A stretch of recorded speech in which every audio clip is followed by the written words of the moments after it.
This is Bhaktivedanta Vedic Library.org. One World, One Family, Inc. presents Bhagavad Gita as It Is, Verses Only, 1972 edition, by His Divine Grace, A.C. Bhaktivedanta Swami Prabhupada. Read by Damodar. Setting the Scene. The Bhagavad Gita is a battlefield dialogue between Sri Krishna, the Supreme Personality of Godhead, and Arjuna, his friend, devotee, and disciple.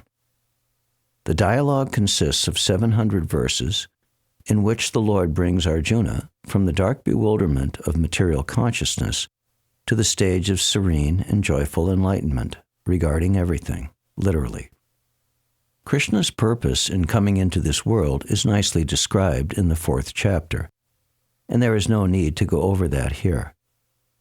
But a note regarding the activities of Krishna and Arjuna, explaining how they came to be on that battlefield, ought to be quite helpful to the reader whose knowledge of Vedic literature is scant or nil. That literature is the most extensive, comprehensive, scientifically precise, and ancient scriptural material now existing in the world. It presents the paths of knowledge of the absolute truth in all aspects and from all angles of vision, clearly and elaborately. Srila Vyasadeva is an incarnation of God, who appeared on earth at about the same time as Krishna, the original person. Vyasadeva's purpose was to reconstruct and compile the Vedic wisdom so that it could be understood by the people of the coming age, the Kali Yuga, or Age of Quarrel. It is to Vyasadeva that we can attribute all the Vedic knowledge now in existence, for it was he who put it into writing. The people of previous times, having the capacity for perfect memory of such topics, writing was until then unnecessary. Part of Vyasadeva's work includes the Mahabharata, a chronicle of events leading up to the initiation of the age of Kali. Mahabharata means literally Great Bharat, Bharat being a ruler of the world during a now forgotten past epoch. The Mahabharata traces not only the doings of Bharat the Great, but of his descendants as well, coming ultimately down to the story of Dhritarashtra and Pandu, the sons of King Vichitravirya. Now, Dhritarashtra was the elder son, but he was born blind, and so the throne that otherwise would have been his devolved upon his younger brother, Pandu. Pandu had 5 sons, Yudhisthira, Bhima, Arjuna, Nakula, and Sahadeva, and Dhritarashtra had 100, chief amongst whom was Duryodhana, a great politician and administrator. Dhritarashtra never came to accept his brother's preeminence over him, and he raised his sons with the determination that they, and not Pandu's offspring, should someday reign over the world. Duryodhana and his many brothers thus grew to manhood in possession of their father's ambitions, his pride, and his greed. What's more, Pandu died at an early age, and his 5 boys came under the guardianship of Dhritarashtra, his other brother Vidura, and the venerated grandfather of the clan, Bhishma. Dhritarashtra plotted against the lives of the Pandavas, the sons of Pandu, and their mother, Pritha, also called Kunti. But the blind conspirators' plans were foiled by a variety of people and circumstances, chiefly the saintly intervention of Vidura and the loving protection of Krishna, Kunti's nephew, thus also a relative.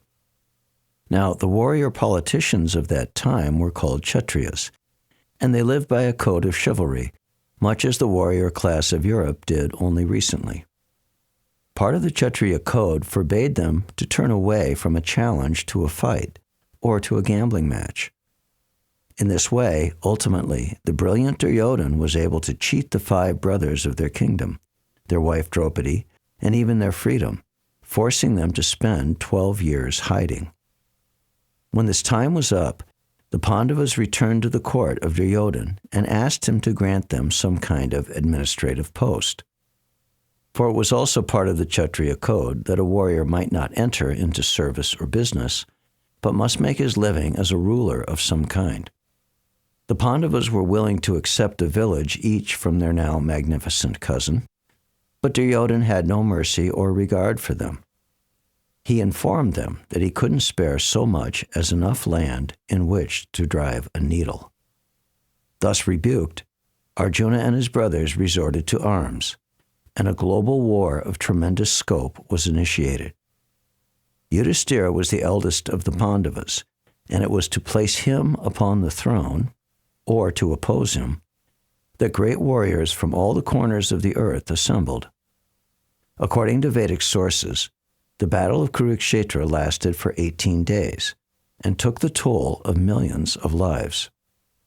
This becomes somewhat more comprehensible when we recognize that the Vedic civilization was a highly advanced society, possessed not only of nuclear weapons more subtle than ours today, but also of air, water, and psychic weapons of devastating power.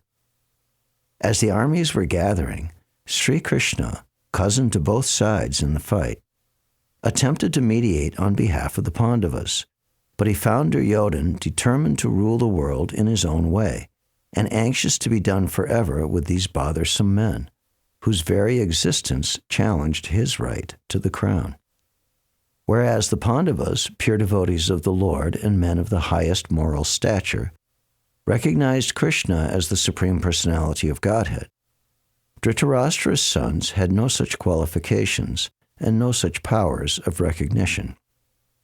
Yet Krishna offered to participate in the war according to the desire of the antagonists. As God, he would not personally take a hand, but whoever so desired might avail himself of Krishna's army, and the other side could have Krishna himself as an advisor and helper. Duryodhana, the genius politician, snatched at the armed forces of his cousin, while Yudhisthira was equally anxious to have Krishna himself. In this way, Krishna became the charioteer of Arjuna, taking it upon himself to drive the fabled bowman's chariot. This brings us up to the point at which the Bhagavad Gita begins, with the armies arrayed and ready for combat, and Dhritarashtra anxiously inquiring of his secretary, Sanjaya, what did they do? The scene is set, with only the need for a brief note regarding this translation and the accompanying commentary.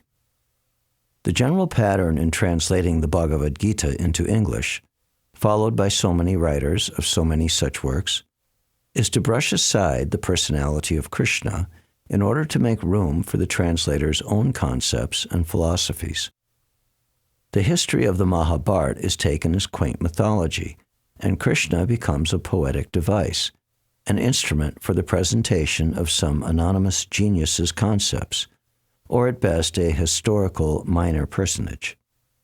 But the person Krishna is both the goal and the substance of the Gita, so far as the Gita speaks of itself. This translation, then, and the commentary which accompanies it, has as its purpose the determination to direct the reader to Krishna rather than away from him. In this, His Divine Grace A.C. Bhaktivedanta Swami's work is unique among all the translations and commentaries available in this language. Unique also is the fact that the Bhagavad Gita is thus made wholly consistent and comprehensible. Krishna being the speaker of the Gita and its ultimate goal as well. This is necessarily the only translation that can present this great scripture in its true terms.